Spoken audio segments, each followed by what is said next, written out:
Guys, I need family advice. Be me. Have a kid. Wanted to name him Marcus, but wife didn't like it. We went with her suggestion instead. Whatever.jpg. Work a lot. Don't really get to spend much time with him. Years pass. He's 16 now. Chilling at home one evening, drinking beer with a buddy. Kid walks in and asks if he can go to the movies with his friend. Sure, buddy. He says, thanks, Dad, and leaves. Friend looks at me and says, man, your son's grown up. Yeah, he really is. I nod like a proud dad. Then he asks, what's his name, by the way? .png. No idea. Laugh it off like he's joking and keep drinking. Next morning, hungover. Son hands me a school form to fill in. Go through it, pretty straightforward, until I hit student name suddenly _sweating.gif. Staring at the blank spot like it's a bomb defusal. Son asks if I'm feeling okay. Panic.exe. Tell him I'm feeling sick and need to lie down. Pass him the form and say, you can just fill in the rest, champ. Crisis averted. Later that evening, realize I still don't know his name and decide to ask my wife suddenly. Hey, she replies. So, our kid? I started carefully. Which one? She laughs. Braincrash.jpg. Forgot we have more than one. How? I wasn't prepared for multiple choice questions when I came into the bedroom. Start sweating again. Play it cool. Mumble something about needing water and head downstairs. Son is there. Oh no.mp4. He says hi. Hey chap! I reply enthusiastically, dodging like the Counter-Strike 1.6 veteran I am. He pauses and asks why I always call him Buddy instead of his name. Mutter something about needing the bathroom and bolt upstairs. Lock myself in the toilet all night. Next morning, go straight to work without saying a word. Guys, help. How do I casually find out my son's name without him or my wife realizing I forgot? How? Birth certificate? Where'd you put that? Be me. Be a remote student. I go to a sort of campus for remote students at my city. It's cool. There's a very cute girl who I like and who is very nice to me.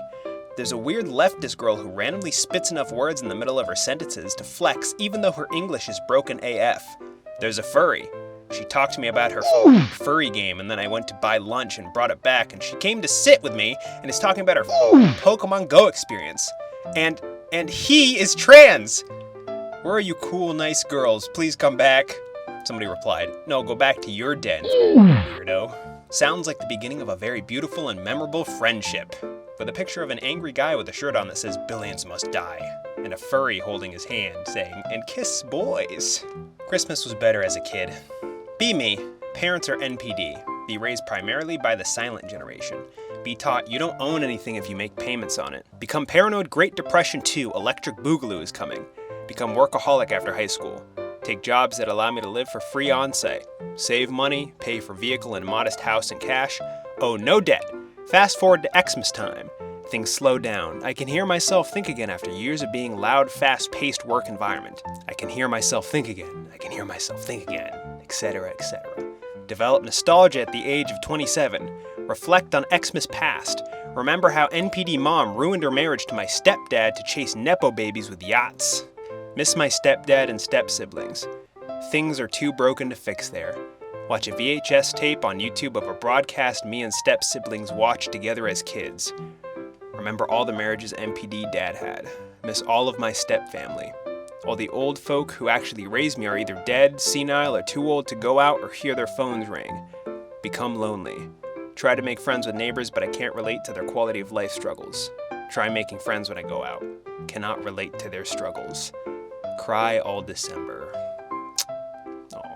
Maybe you can try to reconnect with the step family. Be me. Been trying to leave the doomer lifestyle. Eating less junk food. Get a used bike and ride it a few times a week, even though the weather is crappy. No tobacco, weed, alcohol, etc.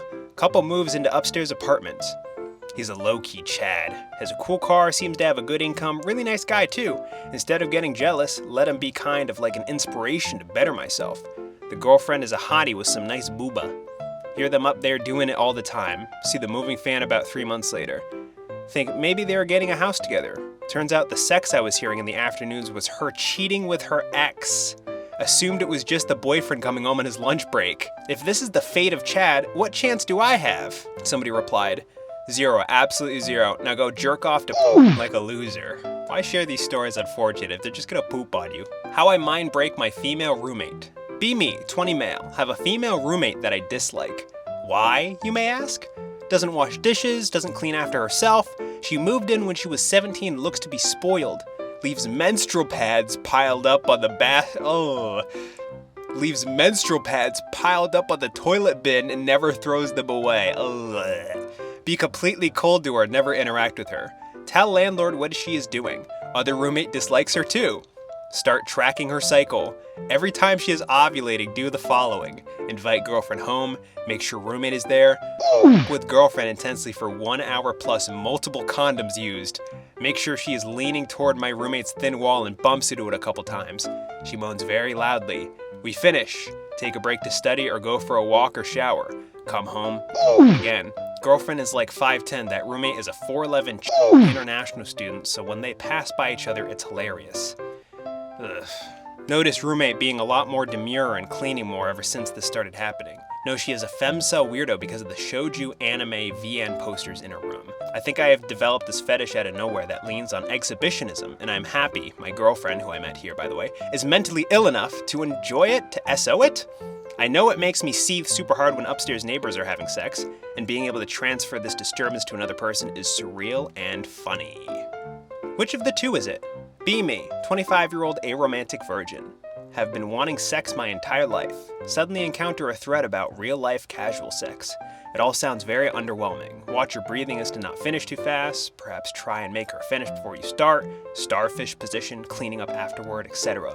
Some gears start turning. I am not all that interested in having a romantic relationship. My only frame of reference is should the day ever come, it will not be like at all. Suddenly I don't really care so much about having a girlfriend anymore.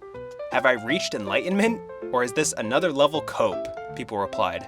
It is both enlightenment and cope, but if you can't understand why, it is still merely cope. With a gif of a wizard cat. Somebody else replied, goodbye forever, young man.